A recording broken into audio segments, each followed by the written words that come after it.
تو اس طریقے سے بھی ان کو اسکرین سے آؤٹ کرنے کے لیے بھی یہ ہربا آزمایا جا رہا ہے۔ تیسری جو اس کی وجہ ہے وہ یہ بھی ہے کہ ظاہر ہے اگر ٹرائل ہوتے رہیں گے تو سزائیں سنانی پڑیں گی یا بری کرنا پڑے گا، کسی طرف کیسز کو لگانا پڑے گا۔ اب اس وقت چونکہ انٹرنیشنل پریشر بھی بہت زیادہ آ رہا ہے تو بظاہر یہ لگ رہا ہے کہ ان ٹرائل کو تھوڑا لمبا کیا جا رہا ہے تاکہ جو معاملات ہیں اگر اس میں فوری اور سزائیں سنائی گئیں مزید کیسز کی تو پھر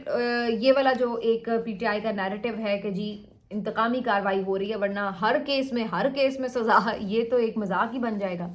تو اس چیز کو پھر ظاہر ہے جو پی ٹی آئی کا نیریٹو ہے اس کو تقویت ملے گی، انٹرنیشنلی تقویت ملے گی کہ جی یہ تو پہلے یہ بات کہہ رہے ہیں، اس کا مطلب بات ٹھیک ہے، ہر دوسرے دن ان کو سزا سنا دی جاتی کسی نہ کسی کیس میں۔ تو اس وجہ سے بھی اس کو تھوڑا سا لنگر آن اب کیا جا رہا ہے، سلو کر دیے گئے ہیں کیسز۔ تو یہ 3-4 وجوہات بڑی صاف نظر آتی ہیں کہ جس لیے عمران خان صاحب کے جو جیل ٹرائل ان کو سلو بھی کیا گیا ہے اور ان کی ملاقاتوں کو ریسٹرکٹ بھی کیا گیا ہے۔ تو اب دیکھتے ہیں مزید کتنے دن ایسا ہوتا ہے، کیونکہ جو پہلے تاریخ ڈلی ہے وہ تو بڑی لمبی تاریخ 12 مارچ کی تاریخ ڈلی ہے جی ایچ کیو کیس میں، تو اس سے آپ اندازہ لگا لیں۔ بہرحال عمران خان صاحب کی اس گفتگو کے بعد تھوڑا سا آگے اور چلتے ہیں، بات کرتے ہیں قومی کانفرنس کی۔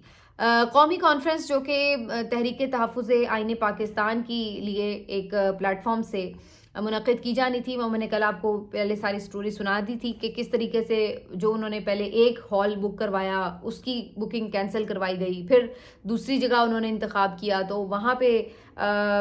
طاقتوروں نے آ کے اپنی گیم ڈال دی اور ان سے بھی انتظامیہ سے انکار کروا دیا گیا، این او سی کینسل کروا دیے گئے۔ تو یہ ساری چیزیں ہو رہی تھی لیکن یہ لوگ بھی ڈٹے ہوئے تھے کہ نہیں جی کانفرنس تو ہر صورت ہوگی، تو یہ انہوں نے پھر کر کے بھی دکھایا۔ فائنلی جو لیجنڈ ہوٹل ہے اس کے آسما جہانگیر ہال میں ان کو موقع ملا کہ یہ آج بیٹھ سکیں اور انہوں نے آج پھر ایک کانفرنس کی بھی، آپ نے دیکھا جس کے بارے میں نے تفصیل ابھی پچھلے ویلاگ میں بھی بتائی ہے کہ آج کس کس نے تقاریر کی، اور اس ویلاگ کے بعد بھی تقاریر چونکہ جاری تھی تو اور بھی لوگوں نے خطاب کیا، جس میں امیر عباس بھی شامل ہیں، جس میں اطہر کاظمی صاحب بھی شامل ہیں، جس میں لیفٹیننٹ جنرل ریٹائرڈ خالد نعیم لودھی صاحب کا بھی خطاب ہے، جس میں وکلاء کی طرف سے عابد زبیری صاحب کا خطاب ہے، جس میں سلمان اکرم راجہ صاحب کا خطاب ہے۔ تو ان سب لوگوں نے گفتگو کی اور اگین جیسے میں نے پچھلے ولاگ میں آپ کو بتایا، کچھ نے عدلیہ کے ساتھ جو ہوا ہے اس کا ماتم کیا، کوئی بیچارہ میڈیا کے ساتھ جو ہو رہا ہے اس کے اوپر نوحہ کناں تھا، اور کوئی پولیٹیکل ورکرز کے ساتھ جو ظلم اور جبر ہوا ہے اس کی فسطائیت کی روداد سنا رہا تھا۔ تو ہر کوئی اپنے اپنے انداز سے یہ بتا رہا تھا کہ پاکستان میں اس وقت جمہوریت کا حال ہے کیا۔ اب اگلا جو روز تھا، چونکہ یہ اگلے روز بھی کانفرنس جاری رہنا تھی، تو اس روز شنید تھی کہ ماہرنگ بلوچ صاحبہ اور منظور پشتین صاحب، ان لوگوں کو بھی بلایا گیا تھا، انہوں نے بھی کانفرنس میں شرکت کرنی تھی۔ اب یہ آپ کو پتہ ہے کہ وہ لوگ ہیں جو کہ اسٹیبلشمنٹ کے ناپسندیدہ لوگ ہیں اور ان کو انکریج نہیں کیا جاتا باقی پارٹیز کی طرف سے اس طرح سے۔ تو یہ اب لوگوں نے کل شرکت کرنا تھی، اور اس کے بعد آج کی جو گرما گرم تقاریر ہوئی ہیں اس کے بعد اور بھی زیادہ اس چیز کا انہیں ایک مسئلہ ہو رہا تھا کہ جی اب کل پھر یہ اسی طرح تقاریر سننی پڑیں گی۔ مسئلہ یہ کہ جب آپ کا چہرہ بدنما ہوتا ہے تو پھر آپ کو جب کوئی سچ دکھاتا ہے، آئینہ دکھاتا ہے، تو پھر آپ کو وہ آئینہ برا لگتا ہے اور آپ یہ سوچتے ہیں کہ جناب یہ آئینہ ہی توڑ دیا جائے۔ تو اب یہ جو ایک دن آئینہ دکھایا گیا تو اس سے بہت زیادہ ظاہر تکلیف ہوئی۔ اس کے بعد یہ سوچا گیا کہ نہیں جی اب اگلے دن یہ کانفرنس نہیں ہونی چاہیے، اور پھر جیسے ہی آج کا دن اختتام پذیر ہوا تو سارے ہرکارے حرکت میں آئے، اور پھر ہم نے دیکھا کہ پتہ یہ چلا کہ جی ایک دم انتظامیہ نے انکار کر دیا ہے کہ جناب ہم پہ بہت پریشر ہے، ہم آپ کو کل کے دن کے لیے یہ کانفرنس کا جو ہال ہے وہ اویلیبل نہیں کر سکتے۔ کافی دیر مذاکرات بھی چلتے رہے، کوشش ہوتی رہی، لیکن انتظامیہ کو یہ بتایا گیا کہ جی ہم تو یہ کنٹینیو کریں گے۔ انہوں نے کہا دیکھیں ہماری طرف سے کوئی ایشو نہیں ہے لیکن ہم پر پریشر بہت ہے، ہم کیا کر سکتے ہیں۔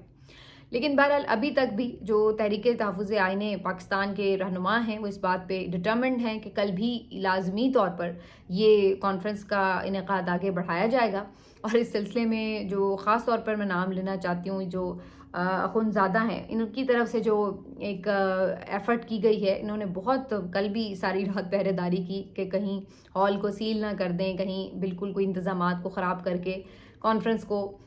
یہ نہ ہو کہ روک دیا جائے. تو آج بھی وہ ڈٹے ہوئے ہیں، اور آج بھی بہت سے رہنما تو یہ کہتے ہیں کہ ہم ہال میں ہی سو جائیں گے تاکہ یہ نہ ہو کہ ہمیں کل یہ اندر نہ انٹر ہونے دے رہے ہوں. تو یہ والی صورتحال ہے. دیکھتے ہیں کہ یہ جو سیشن ہے مارنگ بلوچ کا، منظور پشتین کا اور باقی جو رہنما ہیں ان کا، وہ ہو پاتا ہے یا نہیں. لیکن یہ چیزیں کر کے بیسکلی انہوں نے آج خود یہ بات ثابت کر دی ہے کہ جو باتیں اندر ہو رہی ہیں وہ سب کی سب درست ہیں، وہ سب کی سب سچ ہیں. کیونکہ وہ لوگ آ کے کیا کر رہے ہیں؟ وہ یہی کہہ رہے ہیں نا کہ ملک میں جمہوریت نہیں ہے، آئین نہیں ہے، آئین بحال کریں، جمہوریت بحال کریں. تو آپ نے ایک انڈور کانفرنس کو روک کر یہ ثابت کر دیا کہ جی ہاں ملک میں واقعی جمہوریت نہیں ہے، اور ہم کسی کو کوئی ڈائسنٹنگ وائس ہم برداشت ہی نہیں کر رہے، کوئی مختلف بات کرنے والا شخص ہمیں قابل قبول ہی نہیں ہے. تو آپ نے اس چیز کے اوپر اور مہر تصدیق ثبت کر دی. پہلے مجھے لگ رہا تھا کہ کیا ہوگا، تقریریں کریں گے ختم ہو جائے گا،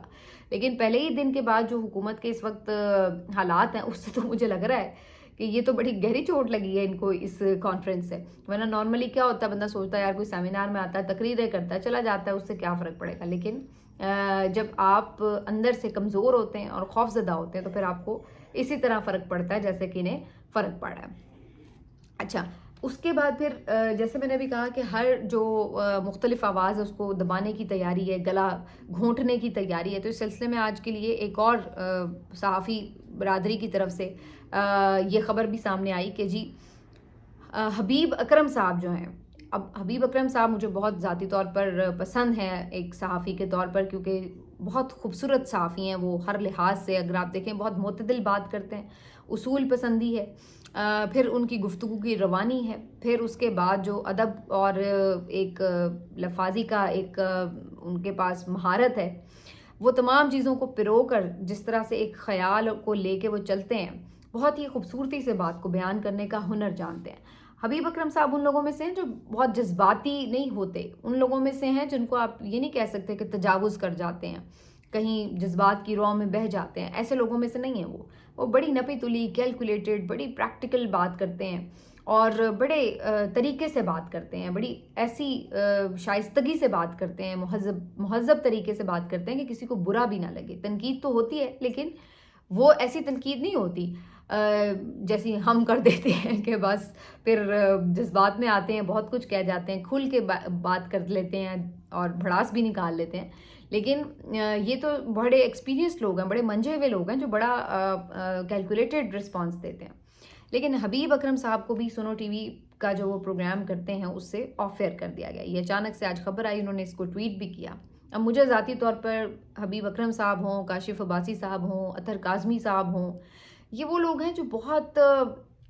جس طرح میں نے کہا بڑے ڈیسنٹ لوگ ہیں اور بڑے طریقے سے گفتگو کرنے والے صحافی ہیں، بڑے سمجھدار لوگ ہیں. تو اگر اب اس نہج پر آ گئے ہیں یہ لوگ کہ اس طرح کی آوازیں بھی ان سے برداشت نہیں ہو رہی، تو پھر آپ اندازہ لگائیں کہ ان سے پھر بات برداشت کون سی ہو رہی ہے. میں تو یہ بات سوچ کے حیران ہوں کہ پھر پیچھے رہ کیا گیا. پھر اس کا مطلب ہے پیچھے تو صرف یہ رہ گیا کہ آپ رضی دادا کو جو ہے وہ ہر جگہ بٹھا لیں، ہر چینل کے اوپر 7، 8، 10 بجے تمام شوز وہی کریں، اور ان جیسے باقی جو 2-4 لوگ اور ہیں وہ بھی کریں جو آ کے سیدھی سیدھی گالیاں دیں، برا بلا کہیں اور بلو دا بیلٹ گفتگو کریں، فیک نیوز پھیلائیں. ان لوگوں کو آپ پھر بٹھا دیں، پھر یہی رہ جاتا ہے نا باقی. اگر آپ سے اس طرح کی معتدل آوازیں بھی برداشت نہیں ہو رہی، کیونکہ مجھے یہ ایک میں نے کلپ دیکھا ہے، اس سے مجھے پتہ چلا ہے کہ جو عمران شفقت صاحب ہیں ان کی طرف سے میں نے سنی ہے یہ خبر کہ مزید بھی صحافی پائپ لائن میں ہیں جن میں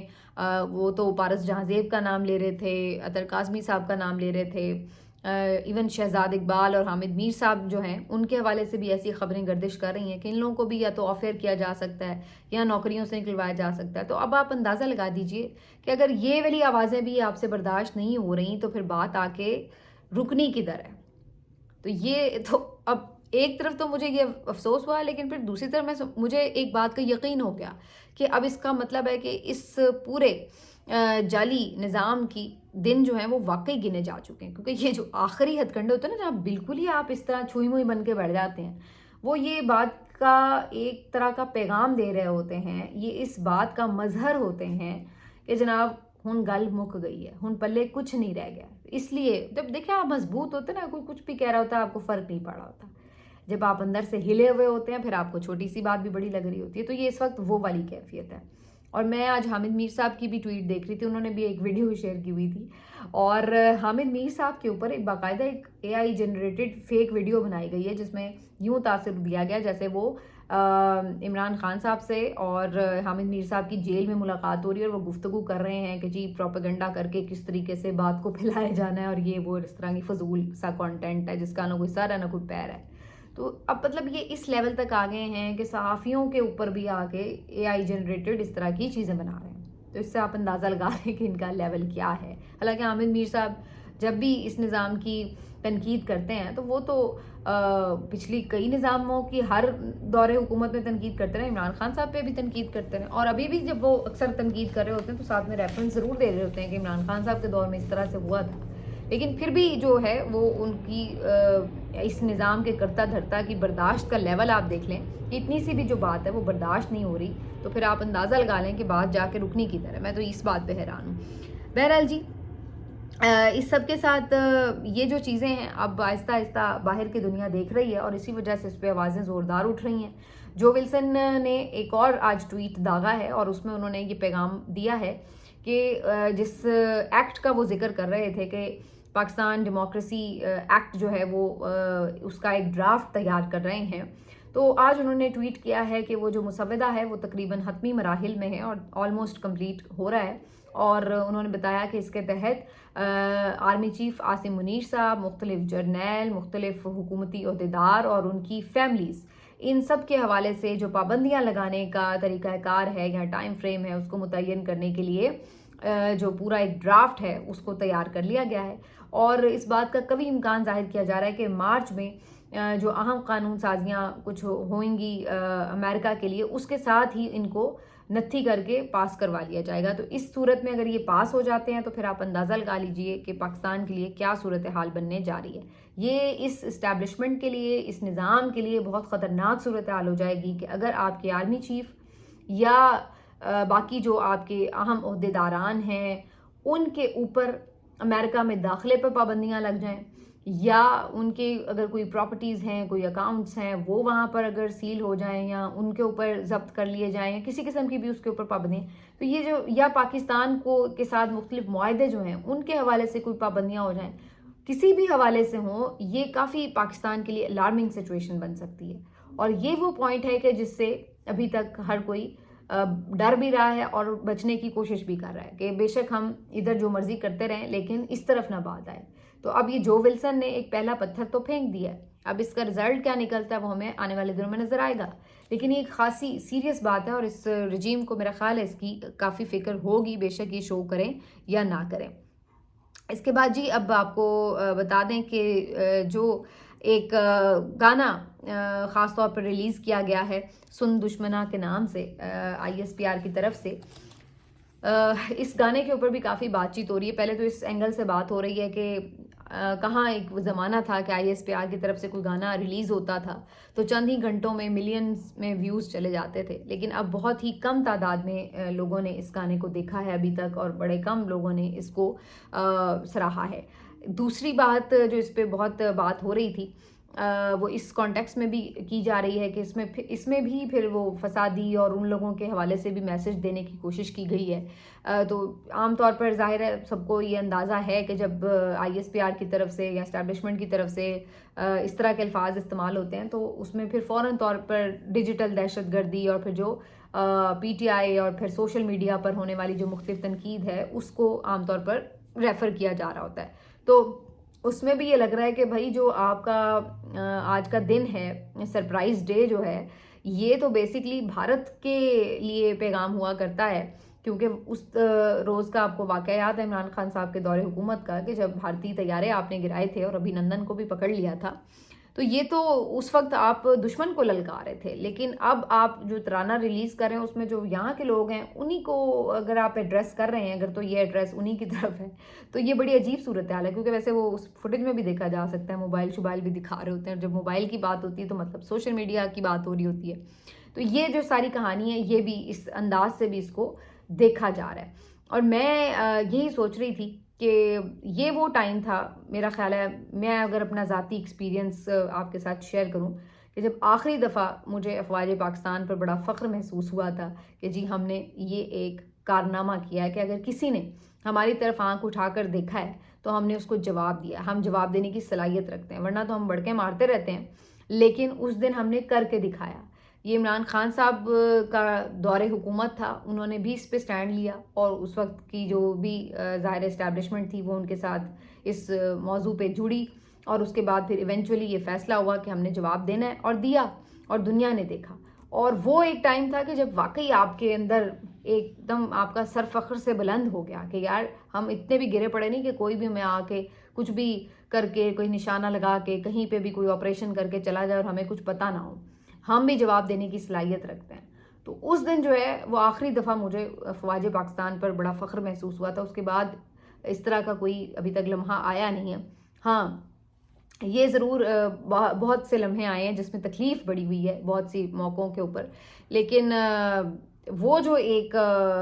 پرائڈ والا فیلنگ تھی اور جو سینس تھا وہ میرا خیال ہے آخری دفعہ میں نے اس وقت محسوس کیا تھا۔ ملتے ہیں آپ سے اگلے ویلاگ میں، اپنا خیال رکھیے، اللہ حافظ۔